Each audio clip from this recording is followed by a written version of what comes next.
все по-другому. В течение первой недели я подумала, да зачем мне это нужно? Спокойно бы на винде работала бы. Однажды я даже его чуть не выкинула, очень была в шоке. Почему не копипаститься? Для меня это было мега значимо. Мне этого не хватало на винде. И аллилуйя! Всем привет! Меня зовут Лиля. Спасибо, что зашли на мой канал. В этом видео я хочу рассказать вам о своем опыте использования ноутбука MacBook Pro с чипом M1 Pro.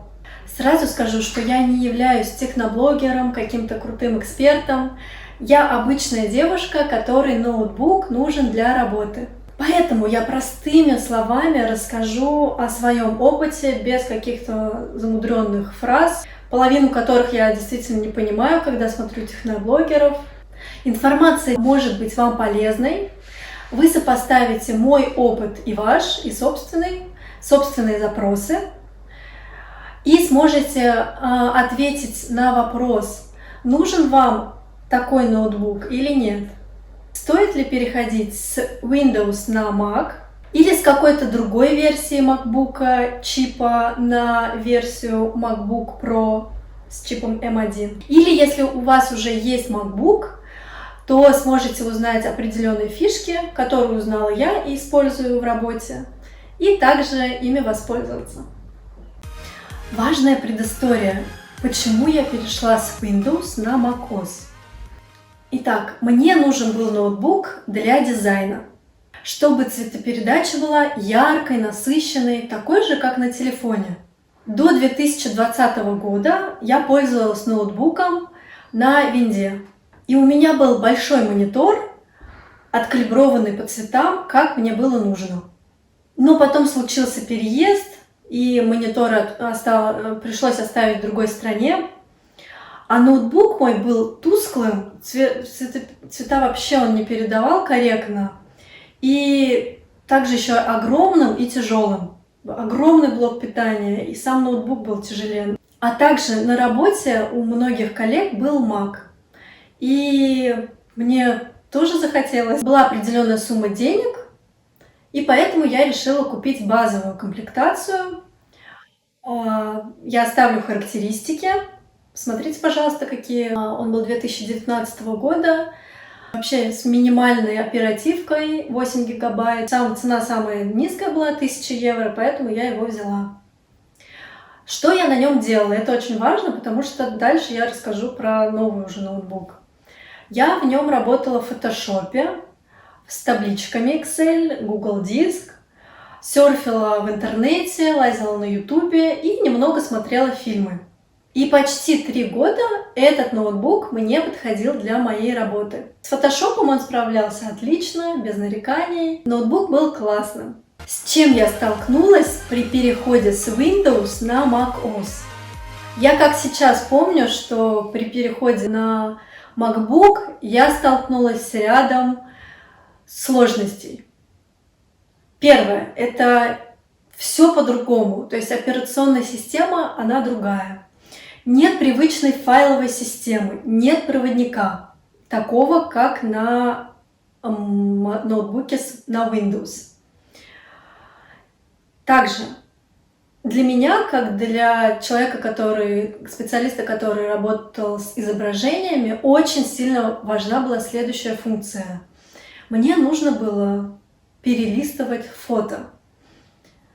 Но я этого не могла сделать на MacBook'е. То есть я открывала фото и все. И то есть я посмотрела, и нужно было его снова открыть новое, если мне нужно было. То есть нельзя было просто взять и посмотреть фотки. Это второй момент. Третий момент. Ctrl-C, Ctrl-V, Ctrl-X, Ctrl-Z. Здесь это была клавиша Command. Поначалу это было мега непривычно. Вообще мозг просил, он говорил, давай обратно вернись. Действительно, там в течение первой недели я подумала, да зачем мне это нужно? Спокойно бы на винде работала бы, очень быстро. Зачем? Ты переходишь, вернись обратно, включи свой старый ноутбук. По-моему, я даже немножечко включала, но потом я подумала, многие люди пользуются macOS. Что-то, значит, в этом есть?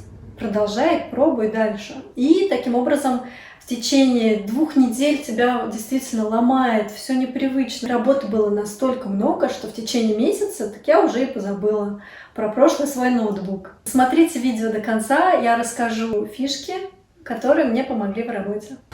Почему я перешла на новый Mac? В этом году я уже понимала, что мне не хватает ноутбука моего старого под новые задачи. Задач на работе становилось все больше, это какие-то новые CRM-системы. Потом мне еще нужно было выгружать иногда кадры из проектов After Effects. На это уходило кучу времени, ноутбук вообще зависал, вся работа вставала.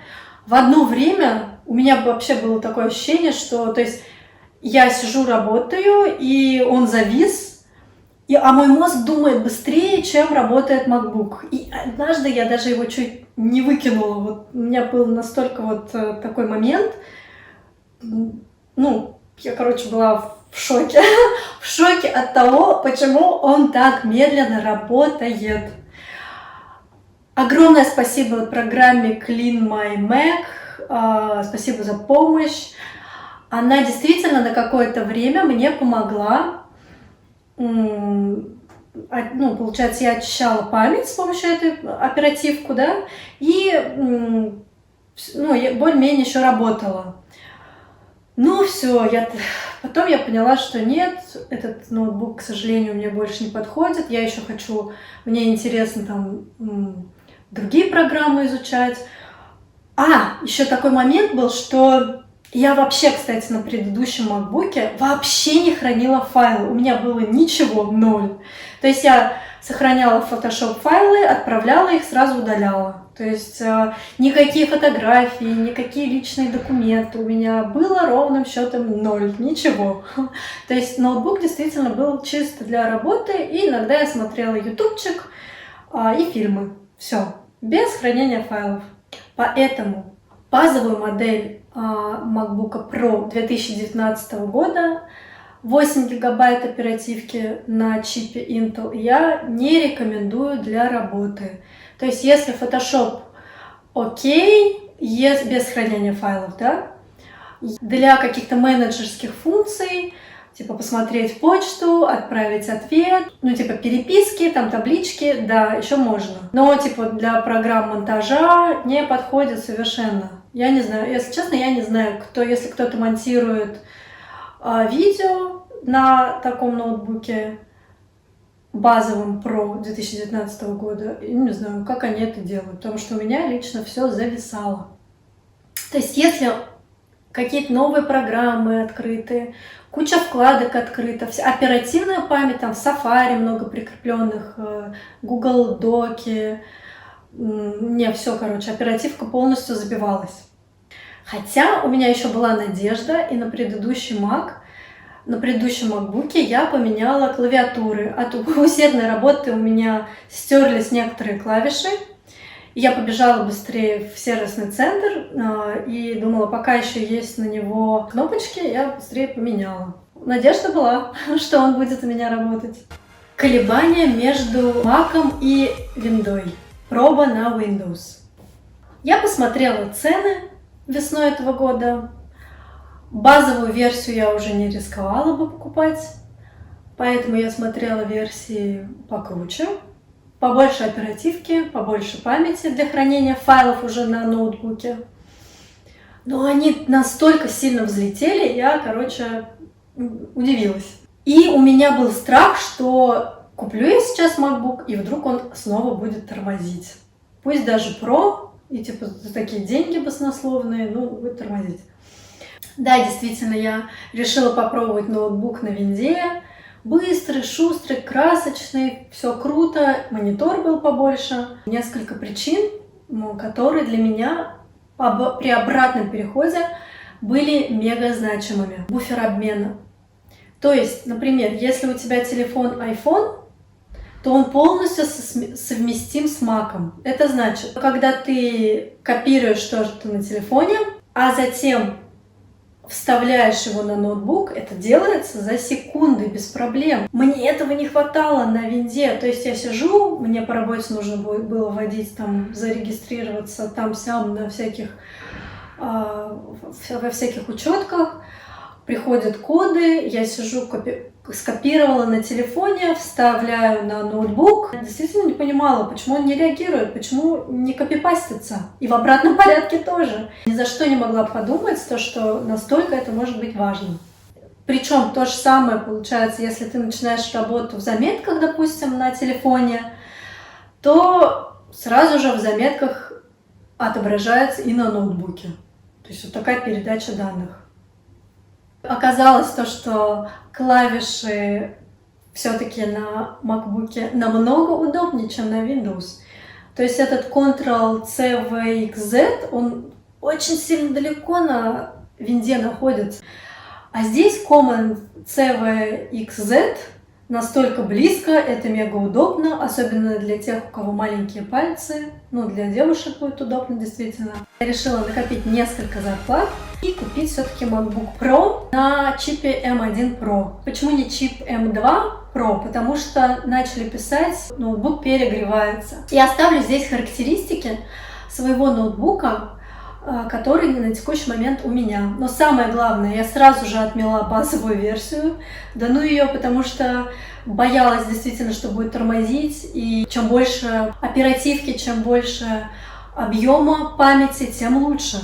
Я взяла сразу не 8, а 16, и вам рекомендую сразу же брать 16, 8 не берите оперативной памяти. Пусть даже это M1, типа чуть-чуть другой чип, а тот был Intel. Но именно для профессиональных нужд, я думаю, что лучше, чем больше, тем лучше.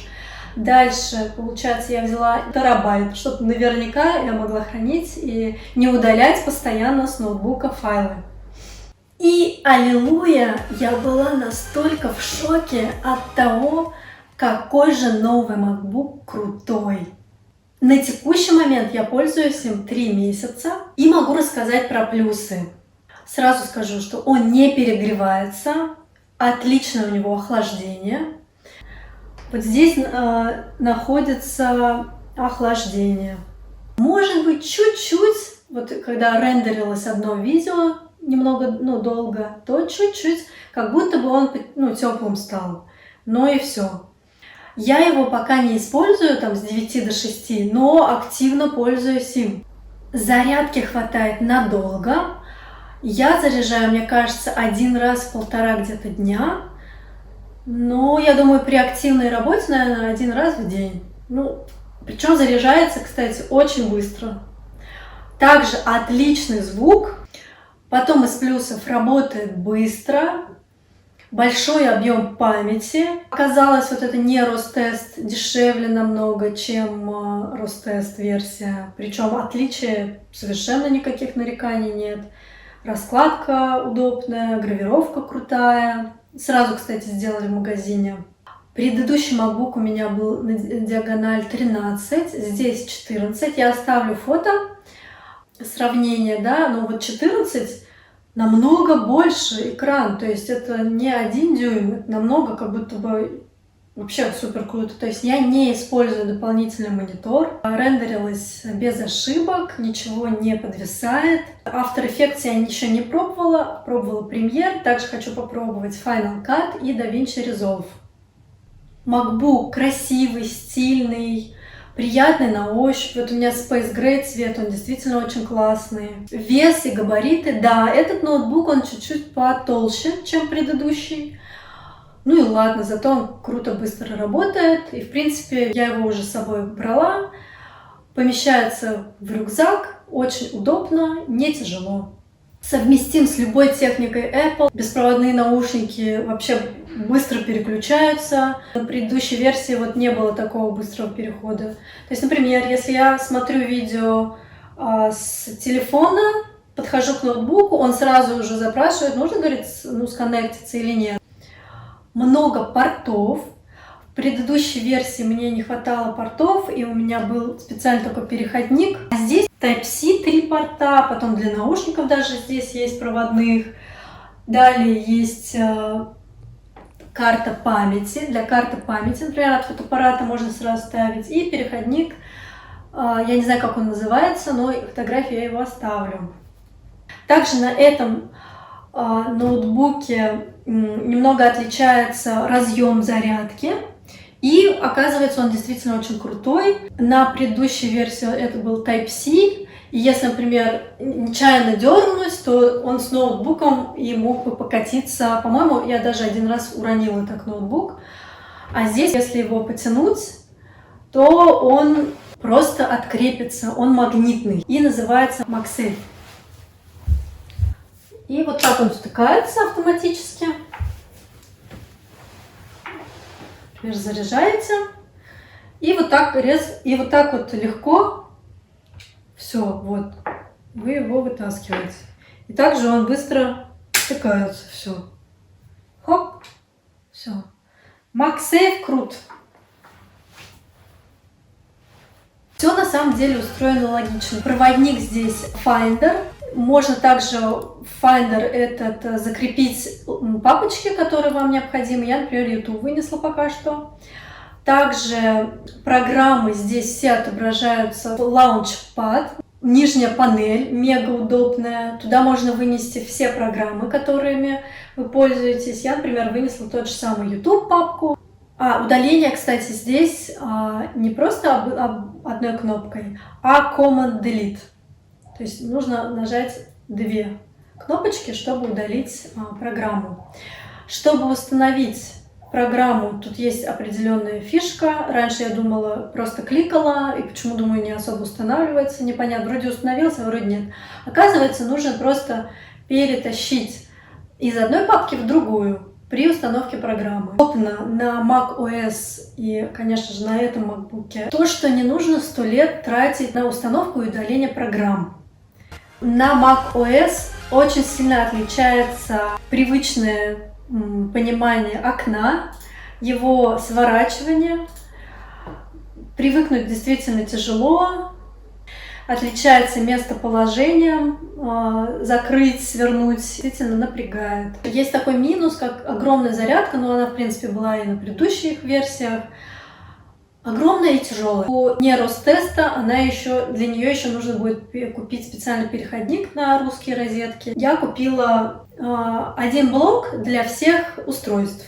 То есть я не ношу с собой блок для MacBook, блок для iPhone. Я сразу сюда втыкаю просто кабель от телефона, MacBook, там, если нужны наушники, я втыкаю. И пускай вот это одно устройство и кабели. И супер. То есть даже можете вообще не таскать с собой эту зарядку. Отлично все заряжает. Данный ноутбук отличается от предыдущего 2019 года на процессоре Intel тем, что здесь нет тачбара. Тачбар я очень сильно любила. Я помню, так обрадовалась ему, потому что у меня был ноутбук HP, тоже с тачбаром. И я прямо кайфовала от того, что у меня снова тачбар. Он приятный, электронный такой. Но здесь тачбара нет, ну и ладно. Действительно, быстро привыкаешь и к кнопочкам. И Touch ID тоже быстро реагирует. Он тоже кнопочный, но мега быстрый. Еще в интернете ходит тема, что как будто бы вот эта челка, которая напрягает.